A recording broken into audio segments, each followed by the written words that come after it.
una desgracia sobre este país y ganara las elecciones del PP, este iba a ser el presidente.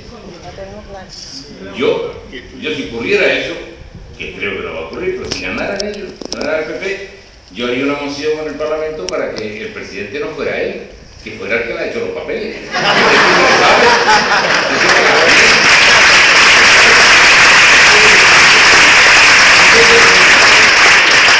Este personaje yo lo conozco del Parlamento.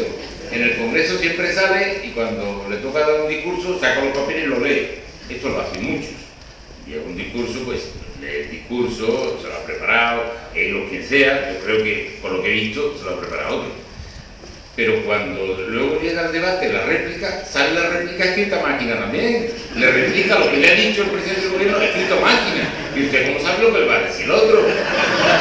Ya lo traen escrito, porque si no, el hombre patina un poco. Entonces, ¿sabéis cuál fue la palabra que más dijo este hombre? Ixilla. A cada momento, eso son ixilla.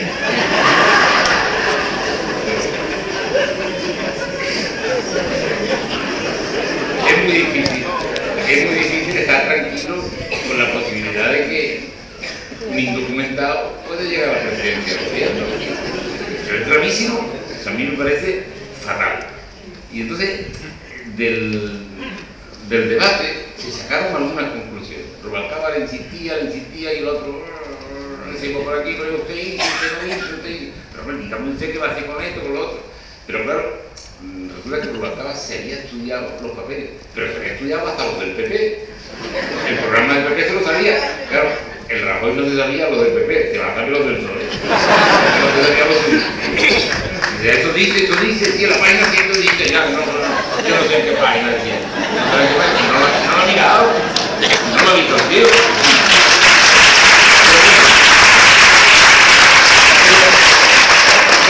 Pudimos sacar algunas conclusiones, porque cuando 3, 4, 5 veces le decía a Rubalcaba, oiga, dígame usted qué va a pasar con el subsidio de desempleo, y el otro no lo decía, es evidente que las pretensiones del Partido Popular es rebajar el subsidio de desempleo.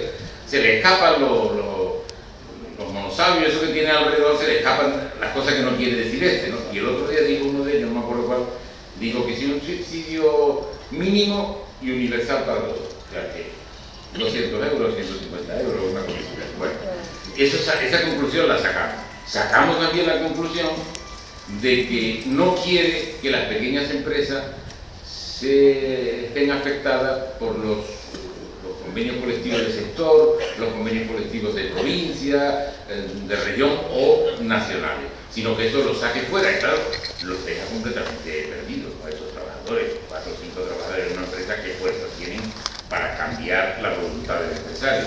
Tienen la fuerza de que se hace un convenio nacional o regional entre todos los trabajadores, y eso sí tiene la fuerza, oiga, que si montamos una huelga aquí, pues es grave. En una empresa con 2 o 3 trabajadores no van a poder decidir. Eso también resultó. Que tienen planteado que no les gusta el sistema de pensiones, también. El sistema de pensiones español es de reparto. Es decir, que la gente se cotiza cuando está trabajando, luego se reparte cuando llega la edad de jubilación. Ellos quieren decapitalización. Estas palabras tan bonitas que se inventan los parizosos como este que nos han mandado aquí a Sevilla, que son gente que se dedican a contar el dinero de los ricos y siempre en la mesa algo queda, ¿no? Pues estos inventan cosas. Capitalización de las pensiones. ¿Qué es eso? Pues que el trabajador cotiza y además tiene que ingresar en una cuenta de su dinero una cantidad todos los meses para capitalizar, para hacer un capital que le pague después la pensión. Eso es una historia que se crearon los economistas de la Universidad de Chicago, de la Escuela de Chicago. Que esto lo adoran. El que nos ha mandado aquí, el parizoso para que está adora. Bueno, pues resulta que ¿y en qué país han tomado esto? ¿Quién ha tomado una vez el sistema? Solo un país, ¿sabéis cuál? La Chile de Pinochet, del dictador. Ellos lo tomaron y ahora están completamente destrozadas las pensiones y van a cambiar el sistema, naturalmente. Pues esto, yo saqué la conclusión de que quieren pasar del sistema de reparto al sistema de capitalización, es decir, que los trabajadores se paguen sus pensiones.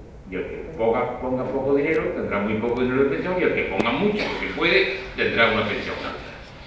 Y luego se vio también que quieren favorecer el lío en que se han metido los bancos. Los bancos, cuando empezó esto de lo que llaman la burbuja de otra palabra curiosa, ¿verdad? La burbuja. Con eso, es que claro, la burbuja, nos callamos todos, claro, es que llegó la burbuja. Pero bueno, ¿y la burbuja qué es? La burbuja es una especulación desbordada y desbordante. Se especula mucho sabiendo que no vas a tener posibilidades de ver eso, pero ya vendrá alguien que cubra lo que pasa. Y es verdad que en un año, en España, como liberaron el suelo, dijeron todo es construible, todo urbanizable, se puede hacer casas en todas partes. Pero claro, la gente empezó, la gente que tiene dinero, los bancos y la gente de dinero empezó a comprar mucho terreno, porque aquí vamos a construir, y llegaron a construir en un año más que en Francia, Alemania, Inglaterra juntas, sumando todas las casas que hacían estos tres países, que los tres tienen más habitantes que España. Pues sumando los tres, España construía más. Claro, sabían que no iban a hacer, pero en medio, las fortunas que hacen. Ellos son grandes fortunas. Cuando llega el problema, es cuando la gente, porque hay una crisis económica, que ahora diré algo de la crisis, pues no pueden pagar y se tienen que desprender, entregan las casas y los bancos además les quieren cobrar más. Yo he explicado más de una vez, claro. El banco llega y dice, no, usted me debe todavía la mitad de la deuda. Yo le he pagado la mitad, le entrego la casa además, he pagado la mitad, se ha quedado usted con la mitad de dinero y le doy la casa, le estoy dando la mitad más uno, o sea, una unidad y media. Dice, no, porque es que ahora la casa vale mucho menos que cuando yo se la vendí. Oiga, pues si vale mucho menos, yo le he pagado la mitad, si vale la mitad ya se la he pagado. Ya estamos pagos, me parece elemental. No. Y además, como su abuela puso aquí el aval, pues vamos a ir por el piso de la abuela también. Y luego, como dicen estas palabras todas tan modernas para callarnos a los demás, es que claro, estos pisos, ahora la cantidad de pisos que tienen, los bancos, la cantidad de pisos, estos se nos han convertido en activos tóxicos. Tóxicos que entra un vapor que si son tóxicos, suéltalo. Dáselo a tu dueño, a los que tengan que aguantar.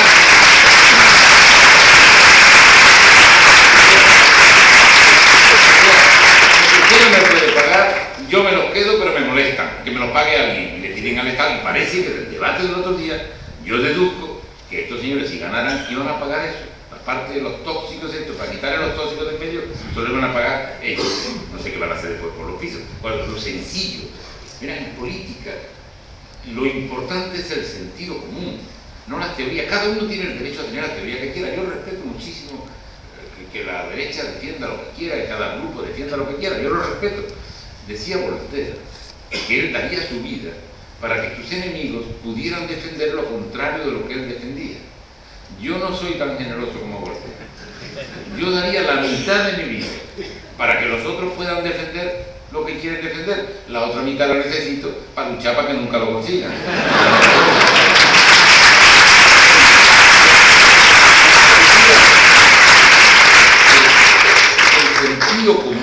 El sentido común lo que dice es que si un señor no puede pagar la hipoteca, pues el banco lo que tiene que decirle, oiga, le doy un tiempo sin tener que pagar 5 años de demora, 3 años de demora, para que usted vuelva a tener un ingreso de dinero y pueda seguir pagando. Sería más sencillo que decir, es que ahora tengo activos tóxicos que me están arruinando. Pues pero usted un margen a la gente.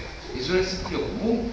Hay que ser ni de derecha ni de izquierda, hay que ser humanitario, humanista, sencillo, normal, pero parece que en política se refugia gente que tiene muy poco de normal, en el sentido peor, anormales en el peor sentido que se pueda pensar, y organizan las cosas de una manera que perjudican a la sociedad, y porque lo hacen, es que son tan malos, no hombre, es que al perjudicar a la sociedad siempre hay unos cuantos que se benefician, y ese es el tema.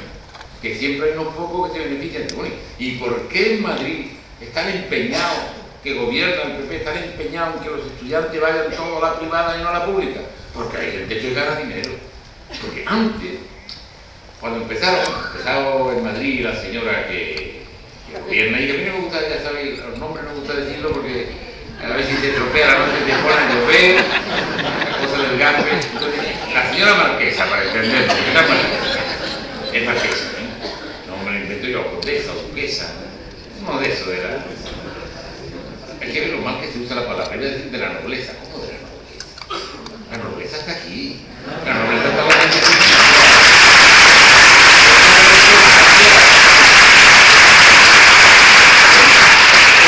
Esta señora lo que hacía es que regalaba solares para que construyeran colegios las organizaciones estas, las sectas religiosas, los legionarios de Cristo, los chicos, los catecúmenos, los Ley, toda esa gente que ellos reúnen.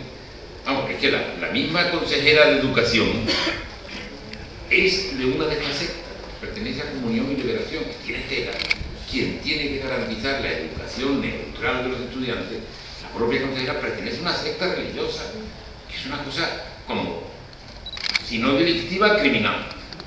Me parece tremendo.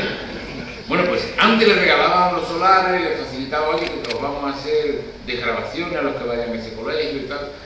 Pero es que ahora ya han inventado otra técnica mejor. Ahora se cogen un colegio que es del Estado, que es público, y se lo entregan a la secta para que lo administren ellos. Lo cual es un escándalo. Porque las propiedades de la sociedad, que ha hecho la sociedad durante años, ese bien es una propiedad concreta, con edificios, con mesas, se lo están entregando a los privados para que hagan negocio. Y eso, si yo fuera fiscal, yo habría pero que los fiscales hagan otra cosa. Ahora habría una investigación. Usted está ignorando bienes comunes. Bueno, la Iglesia ya sabe lo que está haciendo, inscribiendo las casas que pertenecen a los pueblos, a los ayuntamientos, lo inscriben en el registro y ya son suyos. Y yo creo que después de las elecciones tendríamos que revisar eso.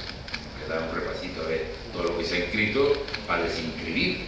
Porque claro, esto es una especie de desamortización a la inversa. Claro, aquel que tan famoso que hizo la desamortización, pues los bienes de la Iglesia los puso a la venta a la sociedad, entonces la sociedad los pone no a la venta, los inscribe en el registro a nombre de ellos. Que con la Iglesia también teníamos que empezar a hablar un poco, porque claro, los acuerdos con la Santa Sede son de los años 70, y sucede, había un concordato, algunos todavía están con la antigüedad hablando del concordato, ya no hay concordato, hay 3 acuerdos con la Santa Sede, pero ha pasado tiempo, han pasado 34 años, y los obispos han abusado de esos acuerdos. Claro que durante años han estado organizando las manifestaciones del PP, lo organizaban los obispos, iban a la cabeza además los propios obispos a decir que el gobierno era cómplice de los criminales etarras, y ahora sale este diciendo no, si yo estoy contento porque no ha habido precio. ¿Cómo que no ha habido precio? ¿Qué decía? Decía que habíamos traicionado a las víctimas. Usted no va a decir nada, no va a pedir perdón a la sociedad y sobre todo a los socialistas y especialmente al gobierno socialista. No, que va, ellos a beneficio de estar. En fin, de todas estas cosas, yo estuve hace unos días, no sé si lo habéis enterado, en Dos Hermanas. Algunos estarían por allí, ¿no? Algunos estarían por allí. Bueno, pues, en cuanto salimos de allí, que yo creo que aquello fue una cosa agradable, vamos, es un gusto como cuando te vas de camping, ¿no? Ver a los amigos, los compañeros y tal, como ahí disfrutando. Bueno, en cuanto salí de allí, vi que 2 señores, que no tengo más remedio que decir nombre por la manera en que lo quiero explicar, no tengo más remedio, perdonadme. Uno se llama Rajoy y el otro Arena. Bueno, pues vi que los 2 dijeron, pero bueno, Felipe González y Alfonso Guerra, esos son del siglo XX, son de un pasado. Hombre, yo no quiero hablar por Felipe, no creo que él estaría de acuerdo, pero yo hablo por mí. Yo diré que por una vez tienen razón. Yo soy del siglo XX. Yo soy un hombre del siglo XX. Yo nací en medio del siglo XX, acababa de terminar una guerra y pasé, como tantas familias, muchísima necesidad. Rajoy y Arena no. Somos otros hijos, ellos no. Después quise estudiar, estudié 2 carreras. Rajoy y Arena no. Pero es que para estudiar 2 carreras todo el tiempo tuve que estar trabajando para poder estudiar. Rajoy y Arena no, seguro. Enseguida me di cuenta de que la realidad española era terrible, que había una dictadura, un tirano, que no había libertad, y me comprometí en una lucha clandestina contra la dictadura. Rajoy y Arena. No. Tenía además pocas horas libres porque tenía que trabajar, tenía que estudiar y tenía que luchar clandestinamente, me quedaban muy pocas horas y yo lo dedicaba a la cultura, a la poesía y al teatro. Rajoy Arena. Oh. Bueno, se muere el dictador y yo anduve por Sevilla buscando una botella de champán. Para celebrarla, no la encontré, se habían agotado. Pero yo busqué la botella de champán. Rajoy Arena. Oh. Seguro que no. Bueno.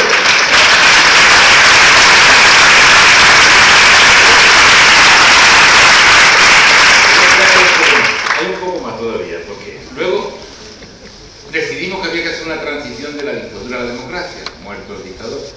Y yo estuve en la transición ahí trabajando con los de UCD. Rajoy Arena no. Y entonces me dieron el encargo de trabajar.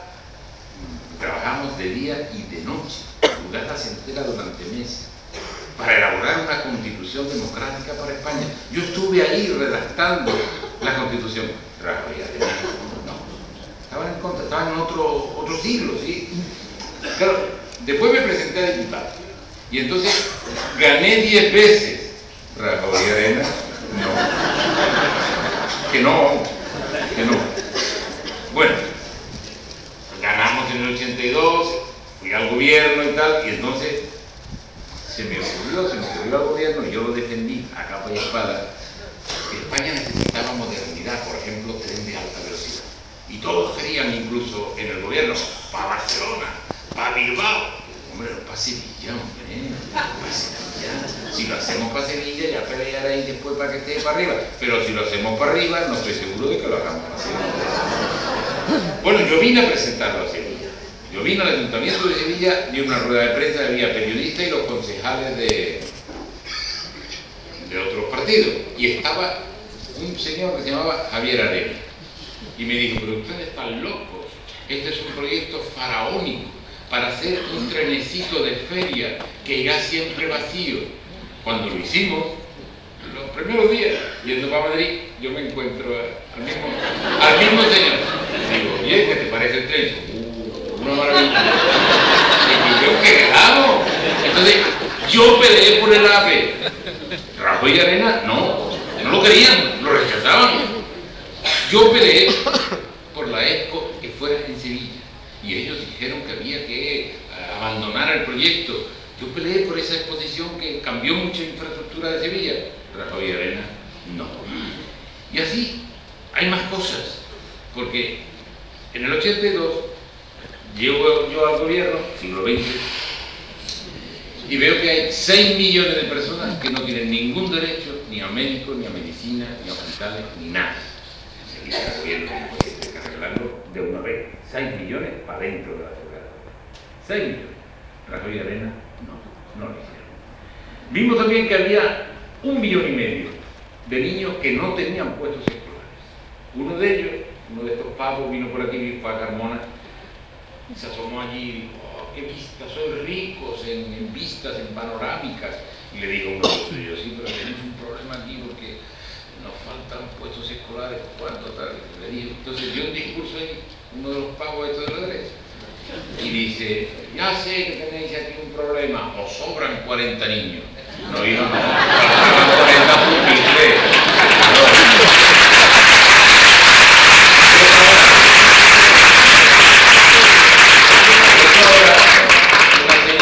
Una señora del PP ha dicho que aquí los niños están tirados por el suelo, en las escuelas, que se verá que aquí no hay carretera, que no ha llegado el teléfono, y los niños tirados por el suelo. Está muy mal la educación en Andalucía, pero yo la comprendo, porque si ella, a la gente que trata, esa Arena y a Sanz, pues claro, mira, aquí falla la educación, aquí falla, seguro.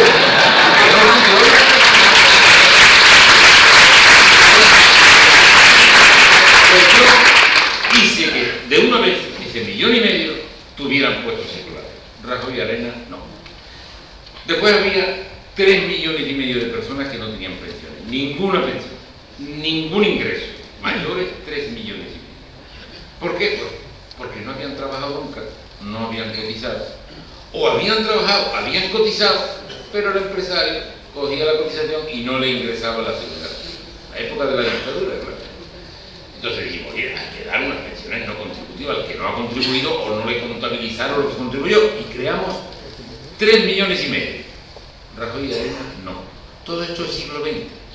En el siglo XX tomamos la decisión de empujar para que España perteneciera a Europa y logramos en el 86 ingresar a la Comunidad Económica Europea, hoy Unión Europea. Rajoy y Arena, no. Es decir, que yo sí viví el siglo XX y lo viví con orgullo. Rajoy y Arena no viven. Tal vez ellos son de otro siglo. Tal vez ellos han estado viviendo como si vivían en el siglo XIX, luciendo palmitos sobre el caballo, con la fusta, recorriendo las propiedades. Alfonso Guerra, no.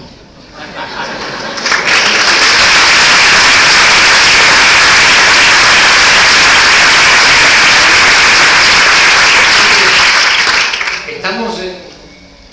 Es verdad, yo soy del siglo XX, hasta que ellos son del XIX, y quieren que España siga en el XIX, no es posible. Ya con la transformación que hubo en los años, sobre todo en la década prodigiosa, del 82 al 92, volver al 19 no se puede aceptar.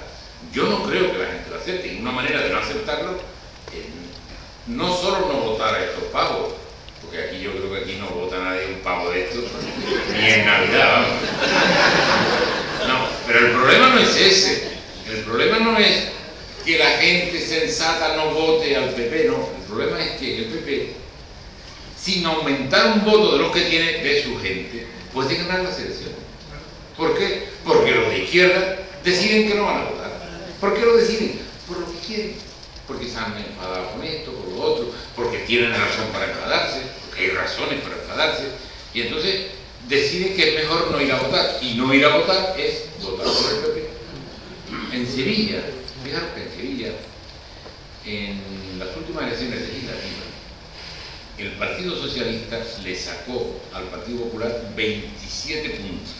La diferencia porcentual fueron 27 puntos. En las últimas municipales, en el conjunto de la provincia, el Partido Socialista le saca 2 puntos. Es decir, que el PP ha subido 25 puntos respecto al PSOE. Entonces todo el mundo saca una conclusión. Le han aumentado los votos de una manera espectacular. No, no, han perdido votos. Han tenido menos votos en la provincia, en las municipales, que tuvieron en la legislativa, donde le sacamos 27 y ahora solo le sacamos 2. Entonces, ¿qué ha pasado? Pues que los votantes socialistas se han quedado en casa. Es decir, que aquí el triunfo se lo dan gente que piensan ellos, que se consideran personas de izquierda. No es la derecha la que hace triunfar al PP. Son los votantes del PSOE que no van los que hacen triunfar al PP. Y eso la gente lo tiene que saber.